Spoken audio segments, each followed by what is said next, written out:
너희가 알거니와 너희 조상의 유전한 망령된 행실에서 구속된 것은 은이나 금같이 없어질 것으로 한 것이 아니요 오직 이 얘기하려고 그렇게 길게 얘기한 거예요. 앞구절이 오직 이 얘기하려고 앞부분이 길었던 겁니다. 흠없고 점없는 어린 양 같은 그리스도의 보배로운 피로 한 것이니라. 너희가 구속된 것은 그리스도의 피로 한 것이다. 이렇게 짧게 말하지 않고 굉장히 길게 표현했죠. 은이나 금같이 없어질 것을 한 것이 아니요 오직 흠없고 점없는 어린 양 같은 그리스도의 보배로운 피로 한 것이라. 그 피의 가치를 우리에게 깨닫게 하려고 이렇게 아주 긴 문장으로 수식한 겁니다. 우리를 구속하시되 값을 주고 사시되 그리스도의 피로 사셨습니다. 이것이 교회의 가치며 우리가 교회의 지체가 되었을 때 우리의 가치를 보여주는 것입니다. 나는 여호와 보시기에 존귀한 자라라고 하나님 앞에 고백할 수 있습니다. 왜냐하면 나를 구원하시기 위해서 지불한 대가가 은이나 금같이 없어질 것이 아니라 흠없고 점없는 어린 양 같은 그리스도의 보배로운 피로 한 것이기 때문에 나는 여호와 보시기에 존귀한 자라라고 중심으로 고백할 수 있는 것입니다. 그래서 이 교회의 가치를 깨닫게 되면 그 교회의 구성원이 된 우리 자신의 가치를 깨닫게 됩니다. 그리고 자존감이 생겨요. 자기 자신이 얼마나 존귀한 존재인지를 알게 됩니다.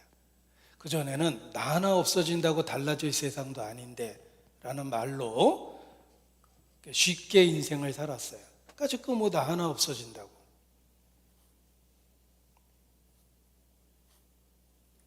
아닙니다. 내 자신이 하나님 앞에 얼마나 가치 있는지 비로소 알게 됐습니다. 왜냐하면 그리스도의 보배로운 피로 구속하셨기 때문에 그렇습니다. 그래서 내가 교회의 일원이 됐을 때 비로소 나의 영적 가치를 하나님 앞에 갖게 된 것입니다. 얼마나 존귀한 존재인지를 스스로도 알게 돼서 자존감이 생기는 것입니다. 많이 부르는 복음성 갑니다. 감사해요 깨닫지 못했었는데 내가 얼마나 소중한 존재라는 것 태초부터 지금까지 하나님의 사랑이 항상 날 향하고 있었다는 것 고마워요 그 사랑을 가르쳐준 당신께 주께서 허락하신 당신께 내가 얼마나 소중한 존재인지를 깨닫지 못했는데 태초부터 지금까지 하나님의 사랑이 항상 날 향하고 있다는 것 그것을 구원받을 때 확실히 알게 된 겁니다.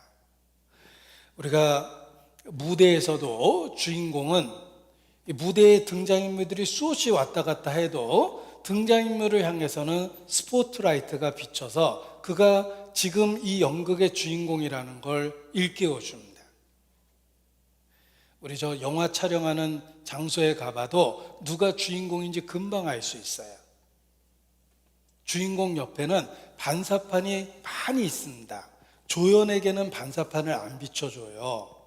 조연이 돋보이면 드라마가 죽거든요. 그런데 적어도 하나님 앞에 우리가 그리스도 안에서 우리 자신이 이 세상이라는 무대에 주인공이 됐다는 것을 깨닫게 됩니다. 그래서 믿음이 있으면 보이는데 저는 보입니다. 어느 순간부터 제 자신의 주변에 이렇게 스포트라이트가 보이는 거예요. 제가 어디를 가든지 그 스포트라이트가 쫓아다니고 앉으나 서나 스포트라이트가 이렇게 계속 쫓아다니는 것 같아요. 태초부터 지금까지 그 사랑이 항상 날 향하고 있었다는 것.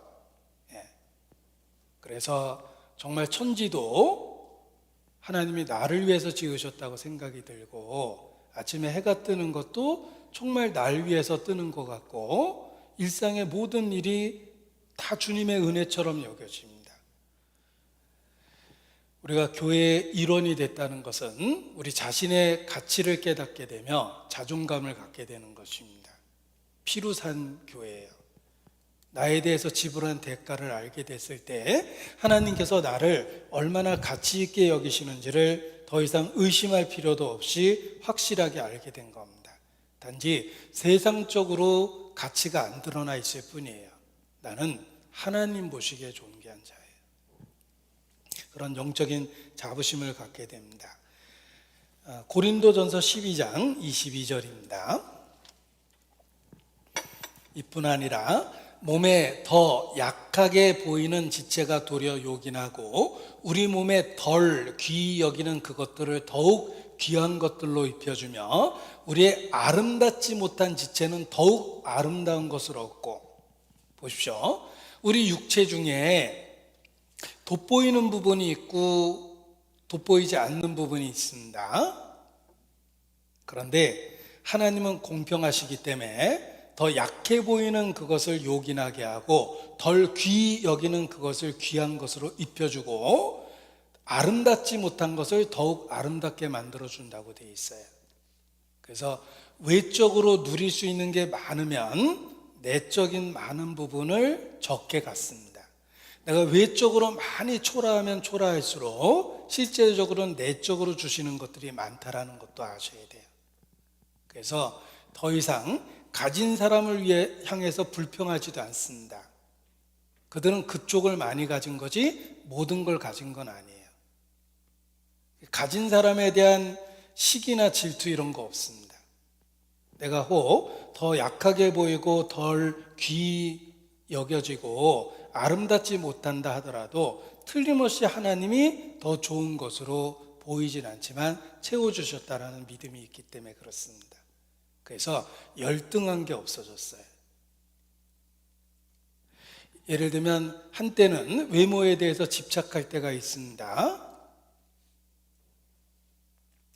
그런데 그런 마음이 없어졌어요. 왜냐하면 받은 게 있으면 없는 게 있고 없는 게 있으면 더 받은 게 있다. 외적으로 좋아 보이는 것이 많으면 내적인 것으로 어떤 결핍이 있을 수 있다는 거예요. 그리고 겉으로는 초라해 보이면 내적으로 채워주는 건 더 많이 있다라는 생각을 하게 됩니다. 왜냐하면 교회는 예수님의 몸이기 때문에 하나님은 골고루 전체적으로 유익되게 만들어 주신다는 거예요. 하나님은 틀림없이 나를 약하게 한 부분이 있다면 더 좋은 것으로 채우는 뭔가가 있다라는 거예요. 그래서 외모에 대한 불평이나 집착이 없어졌어요. 주신 대로 살겠다라는 믿음을 갖게 됐습니다. 그래서 예전에는 배 들어가게 보이려고 막 이러고 다녔는데 지금은 떳떳하게 이러고 다닙니다. 뭐 하나도 저기 할 거 없습니다. 작으면 작은 대로, 크면 큰 대로.